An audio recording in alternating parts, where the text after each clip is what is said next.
James Twin for the untouchable true school sports.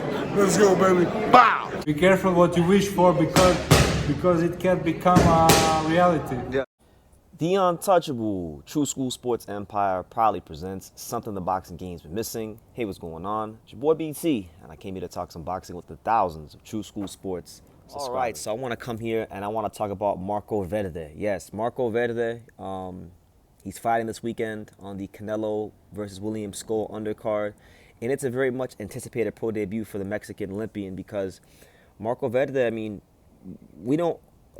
There's only a handful of fighters over the last, since I've been covering boxing over the last 10 years that made it to a good level at the professional level that were Mexican Olympians. Mexico's not a country that generally tends to care about the Olympics as much as, let's say, America or England or Cuba or Russia.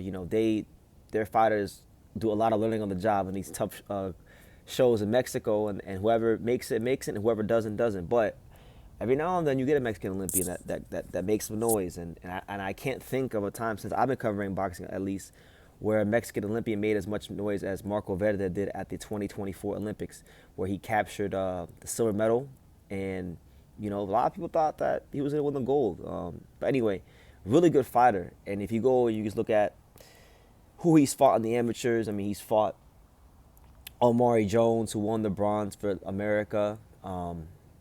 Beat him in the Pan American Games. He fought Roniel Iglesias in the IBA championships and beat him, right? And Iglesias is very experienced, gold medalist too, if I'm not mistaken. Fought everyone himself. So Verde is very, very accomplished, and he comes into the professional game with a lot of high hope. He signed a managerial contract with Eddie Reynoso. So he is part of Team Canelo. He is going to be working with Canelo Alvarez and Eddie Reynoso on, moving his career. And look, you can say what you want about Eddie Reynoso. I know we all have our opinions on how Canelo has moved and not moved in his career, and him not fighting Benavidez. And you can say what you want, but one thing that I can definitely say about Eddie Reynoso is that that man's he's a great manager. He's been a great manager for Canelo. He's been a great manager for pretty much any and all fighters he's managed. But I think Marco Verde made the right choice because Eddie knows boxing. Eddie understands styles. Eddie understands when to take fights. Eddie, that was a good decision for him. So he ticks all the boxes. Amateur pedigree, amateur accomplishments, all the good foundational skills that you want from a fighter. He's a Mexican Olympian who achieved a lot. He's now got great backing behind him. Let's talk about him as a fighter in the ring. Marco Verde, when I put on the tape and I watch him, he's got a very amateur style. I mean, footwork stands out. He's got great footwork, amazing understanding of distance and how to get around him around opponents. But I think Marco Verde is going to have the same type of learning curve that any fighter who has fought at that level in the amateurs for a good amount of time has, which is the fact that he's going to have to adapt his style fully to the pros. When you're in the amateurs, it's more about, it's hit and not get hit. It's scoring points. It's clean and effective punching.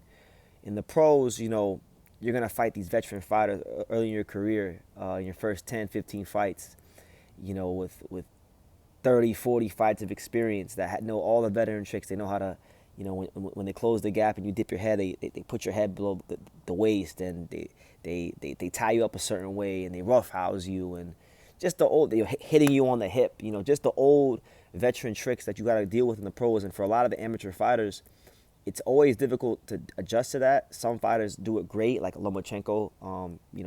I thought he adapted to the pros very quickly and very well. But then you have guys like Zhao Shiming, who accomplish everything in the amateurs, but don't necessarily ever make that transition to the pros. So it's all dependent upon the fighter, and it's all dependent upon how they adapt and what their fortitude is in the ring. Because really and truthfully, amateur success at the highest level does not guarantee that you'll be a successful professional fighter at the highest levels. It just doesn't. People like to act like it does, but it doesn't. So I say that to say that I'm intrigued about Marco Verde, because Marco Verde, very, very just skillful boxer. Like, footwork is really efficient. Punches are very efficient. Um, and I think like with being with Eddie Reynoso, one thing about him is I always criticize Eddie Reynoso sometimes because I feel like his fighters don't know how to defend the jab or jab themselves. But the beautiful thing about Marco Verde is that he comes into the pros already with those things in his pocket. He don't gotta tell Marco Verde how to jab or how to pivot. These are things that he already has in his. He's naturally a boxer. He's a natural boxer. For him, it's going to be more about sitting down on the shots and throwing those grown man punches to not just score points, but to hurt these guys and get them the hell out the ring. Because that's in the pros, every fighter needs that. Even if you're not a big power puncher, you still need the ability to punch through the target and make the opponent feel you. So yeah, those are my thoughts on Marco Verde. Very good fighter, a lot to learn. Very accomplished, and he will be fighting on the undercard of Canelo versus Skol this weekend. So listen, you guys know I'm not really the most excited about Canelo versus William Skol. I think William Skol, congrats to him on being a world champion, but I think he quite possibly is the weakest world champion in boxing, and I think this is an incredible, gross cherry pick from Canelo. But listen, this is a welcome fight. I welcome this fight. I welcome seeing Marco Verde and just get my first look at him in the pros because I didn't get a chance to watch the Olympics too much because when the Olympics was going on back in I believe August, in July of last year, I was in camp with Angelo Leo, helping him prepare for Venado Lopez. So I didn't get a chance to watch the Olympics as much as I wanted to because I was busy with that. But yeah, shout out to Marco Verde. What do you guys think? What could you guys, the boxing viewers, tell me? Because I know I got a smart audience. What do you guys think about Marco Verde and what kind of career do you think he'll have? Let me know in the comments down below. Make sure you guys take the time to subscribe. And like I say in every single one of these videos, you can love me or you can hate me. But I'm just a kid from Dang. So until next time, take care, guys.